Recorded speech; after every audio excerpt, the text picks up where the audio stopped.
tous, ici Yaro Rasoma. Alors aujourd'hui c'est la 10e vidéo de Soma la minute de connaissance de soi et je vais aborder aujourd'hui la notion de l'utérus. L'utérus, donc cette matrice mystérieuse, cette matrice à partir de laquelle le monde se renouvelle.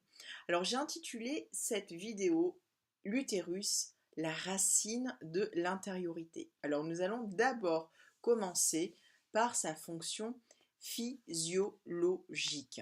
L'utérus, c'est cet organe qui appartient à l'appareil reproducteur féminin. C'est le lieu de la nidation, donc c'est cet espace, cet organe qui réunit aussi les trompes et les ovaires. Il est responsable de plusieurs phénomènes.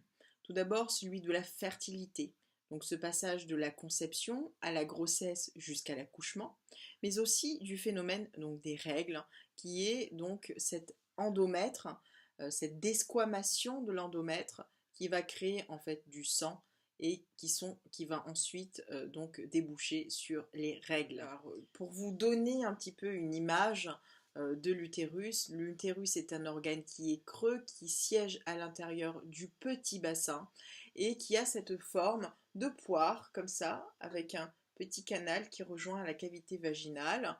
Et donc l'utérus est composé de 3 parties. La première partie, donc, c'est ce corps utérin dont je vous ai parlé, hein, donc les ovaires. Ensuite, il y a l'isthme utérin, donc c'est ce petit canal qui se rétrécit, et enfin le col utérin qui se trouve en fait dans la partie basse qui rejoint l'entrée du vagin.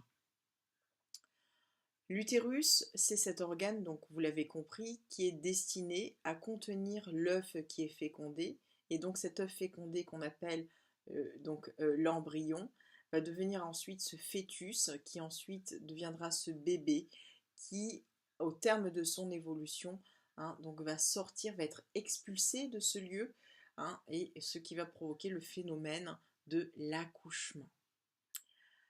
Dans sa fonction symbolique, l'utérus, donc c'est la pierre de touche de l'identité féminine. Donc c'est à travers ce lieu, à travers cette matrice, qu'il y a énormément de notions, de mémoire qui se jouent à la fois sur la notion de transmission, de filiation, celle de mémoire, de lien avec les générations, mais aussi dans la notion de construction, sa capacité à être créatrice, de se lier aussi à son intériorité et aussi à ses besoins fondamentaux, à savoir donc le rapport à la sexualité, au plaisir, donc la notion de besoin, la notion de protection, et aussi le lieu dans lequel se mesure sa capacité à recevoir l'autre, sa capacité à être en lien avec l'altérité, sa capacité finalement à se lier à cette dimension qui est au-delà de soi, qui permet donc justement de faire abnégation de soi pour laisser la place à l'autre. Alors, on le voit, l'utérus, c'est vraiment le symbole par excellence du foyer, de la famille, parce qu'on sait que l'œuf va être fécondé là, donc c'est bien le commencement de la vie qui se joue dans ce lieu, dans cette matrice. Et c'est cette demeure finalement de l'être en devenir. Par ailleurs, on le voit, que étant placé au centre du bassin, c'est bien l'utérus, c'est bien à partir de ce lieu-là qui puise toute l'énergie aussi nourricière de la terre. Donc cette capacité à être porté, supporté, donc soutenu par les forces telluriques qui lui permettent justement donc de trouver sa place dans ce lieu. Alors on le voit, et je vous l'ai dit dans une des fonctions symboliques de l'utérus, c'est que c'est un lieu de transformation. Pourquoi? Parce qu'on passe en fait donc de la réception de la semence, la réception d'un principe, d'une idée de l'enfant, à sa réalisation, sa concrétisation, qui va mettre 9 mois donc, dans le ventre de la mère pour se réaliser, pour s'accomplir. Donc on le voit, il y a donc dans ces fonctions symboliques, c'est à la fois le stockage, donc à la fois du sang et de la nourriture pour le fœtus, mais aussi le lieu de l'évacuation du bébé et du sang. Et donc il y a à la fois cette capacité à contenir et cette capacité à évacuer.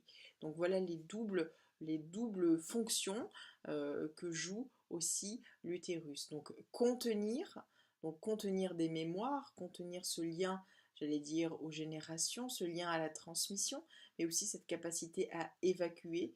Et comme on dit souvent, on dit j'évacue le mauvais sang, j'évacue donc des mauvaises mémoires, des choses négatives. Donc on le voit, hein, l'utérus est bien un lieu qui peut être marqué d'empreintes, donc de chocs émotionnels qui aussi parfois malheureusement se traduisent en pathologie, ou j'allais dire peut-être bien heureusement aussi en pathologie, parce que comme disait Hippocrate, donc le corps fait une maladie pour se guérir. Finalement, toute pathologie, c'est un désir de guérison donc, qui se joue là. Et donc ça, c'est important pour pas rentrer dans des processus de culpabilité et donc de remontrances qui peuvent aussi encore davantage freiner le processus, j'allais dire, de guérison, mais au contraire essayer de voir que derrière tout symptôme, il y a finalement son propre désir de se guérir qui se joue là et donc de se rendre aussi acteur et responsable donc de sa guérison. Maintenant, nous allons rentrer dans la connaissance en hébreu. Donc l'utérus, donc c'est la matrice, se dit rechem. Rechem vient de la racine racham, qui signifie à la fois aimer, chérir, avoir pitié, la miséricorde. Et par extension, donc c'est le sein maternel. Donc en hébreu biblique, rechem, ça veut dire la matrice, le sein, les entrailles, et ça veut également dire la jeune fille. Donc dans sa valeur numérique qui est 248, ça correspond à la fois à Abraham Avinu, qui est le premier. Et c'est également la même valeur numérique que Bamidbar qui veut dire dans le désert. C'est ce moment, hein, où les Hébreux, après la traversée de la mer Rouge, c'est le lieu dans lequel ils se retrouvent. Par ailleurs, on le voit, lorsqu'on permute les lettres de Rechem, ça donne Rechem, qui veut dire anathème, interdire, prohiber. Hein, donc ça c'est intéressant aussi de voir que dans la matrice est contenu aussi dans la permutation, dans le désordre des lettres, cette notion de l'interdiction, de la prohibition, l'anathème au sens de l'excommunication. Voilà. Alors, comme nous le voyons, et cette notion justement d'anathème, d'interdiction, se joue dans les conflits, hein, comme on a vu dans les pathologies, hein, qui vont traduire tous les conflits psychiques qui se jouent autour de ce lieu qu'est l'utérus. Alors les conflits, ils sont en général de trois ordres autour de ce lieu-là qu'est l'utérus. Le premier, c'est le conflit sexuel, souvent un jugement négatif à l'égard de cet endroit-là. Ensuite, il y a le conflit familial, donc une nidification familiale qui est impossible, donc due à différents facteurs. Et enfin, il y a ce conflit de perte qui est lié souvent à une dévalorisation par rapport à la famille. Donc pour la femme, rentrer en contact avec cette dimension de l'utérus, c'est prendre conscience finalement à la fois de son rapport à la sexualité, son rapport au plaisir, le rapport qu'elle a finalement de lien et d'intimité avec son propre corps. Ensuite, il y a aussi toute cette notion de lien aux générations, de lien avec la famille, de lien avec les mémoires familiales qui se jouent aussi dans ce lieu-là en particulier. Et enfin, hein, j'allais dire, il y a toute cette notion de construction. Construction parce que c'est le lieu où l'enfant est créé, l'enfant se développe avant donc justement l'accouchement. Donc c'est finalement le lieu de la construction, le lieu de la création, le lieu aussi où on donne naissance à sa propre créativité, à soi, à la vie finalement que l'on désire. Alors il m'a semblé important et intéressant d'aborder cette petite idée de Sarai et Sarah. Donc Sarah, c'est la femme d'Abraham. Abraham qui est donc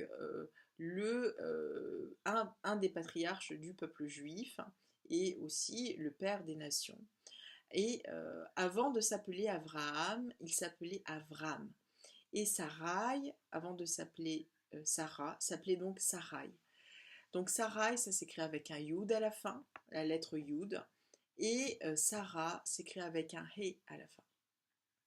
Alors, Dans l'explication que donnent les maîtres d'Israël de ce passage de Sarai à Sarah, j'ai retenu en tout cas un passage qui est justement ce passage en fait du Yud au E, donc cette répartition finalement du Yud en deux E, donc le E à la fin de Sarah et le E à la fin d'Abraham.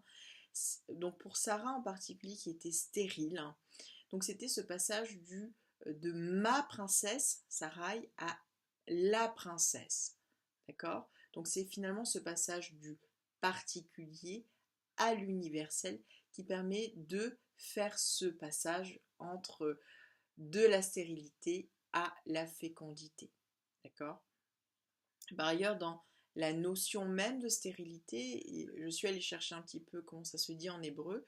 Donc la stérilité se dit akarut, donc dont la racine vient de akar. Akar qui veut dire déraciner, qui veut dire arracher. Donc finalement la stérilité c'est aussi cette dimension où on s'est arraché de sa propre origine, puisque la matrice, l'utérus, c'est le lieu des origines. On a refusé, on a renoncé à retrouver son origine, à se retrouver soi-même. Donc finalement à se perpétuer, puisque pour savoir finalement où l'on va, pour pouvoir se perpétuer, pour pouvoir se projeter dans l'avenir, il faut aussi savoir d'où l'on vient. Et ce lieu qu'est l'utérus, c'est un lieu qui vient vraiment nous dire aussi notre rapport au sacré, notre rapport au divin, pour voir dans quelle intimité nous sommes avec cette origine, avec cette source finalement, pour pouvoir se projeter dans la vie, pour pouvoir construire, j'allais dire, et se réaliser et concrétiser dans le monde. Et ça, c'est un lieu important. Et donc, pour la connaissance de la semaine, donc j'invite les femmes à vraiment prendre ce temps de rentrer avec ce lieu qui est cette cavité, ce lieu qui est ce réceptacle par excellence, donc qui a cette capacité à nous mettre en contact avec la notion de construction de soi. La construction de soi avec la notion aussi de créativité, cette notion d'être réceptive à l'altérité et de nous relier à nos origines, de nous relier à notre filiation. Et donc à pouvoir aussi, par la suite, nous projeter dans l'avenir. Et j'invite vraiment les femmes à vraiment prendre contact, voilà, de manière très simple avec ce lieu. Juste de sentir qu'est-ce que ça évoque pour moi. Et donc dans cette dimension-là, donc j'espère vous retrouver très bientôt dans une exploration bien plus approfondie dans le cadre de Soma Pro. Je vous souhaite une très bonne journée et je vous dis à très bientôt. Merci beaucoup, au revoir.